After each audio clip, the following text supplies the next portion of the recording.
Welcome to Priya Ramesh channel. இன்னைக்கு நம்ம என்ன பார்க்க போறோம்னா கோஸ்ட் வீடியோஸ் பார்ட் 2. இன்னைக்கு நமக்கு நிறைய வீடு கிடைக்காதனால நம்ம இன்னைக்கு ஒரு வீடு எடுத்திருக்கோம். அந்த வீடு தான்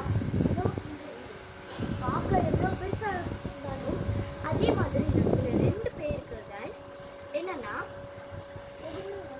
அந்த மாமரத்தில் ஒரு டார்க்னஸ் தெரியல கைஸ். நல்லா பார்த்துக்கோங்க. அந்த மாமரத்தில் இருக்கிறது பெரிய பேய் காஸ். நாங்களே ரிஸ்க் எடுத்து தான் காஸ் அதை பார்த்துக்கிட்டு இருக்கோம்.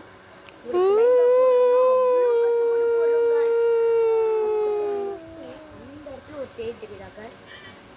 ஒரு கிரீன் கலர் காருக்கு மேலே இருக்கல காஸ். இந்த இடத்துல இருக்கிறது கூட ஒரு பேய் தான் காஸ். இதை விட ரிஸ்கானது காஸ். நம்ம நெக்ஸ்ட் வீடியோவை அப்புறம் பார்க்கலாம் காஸ். இதே மாதிரி நிறைய வீடியோஸ் பார்க்க நம்ம சேனலை லைக் பண்ணுங்க, சப்ஸ்கிரைப் பண்ணுங்க, ஷேர் பண்ணுங்க. Part 3 and 4 next video, and then bye from Priya Ramesh channel.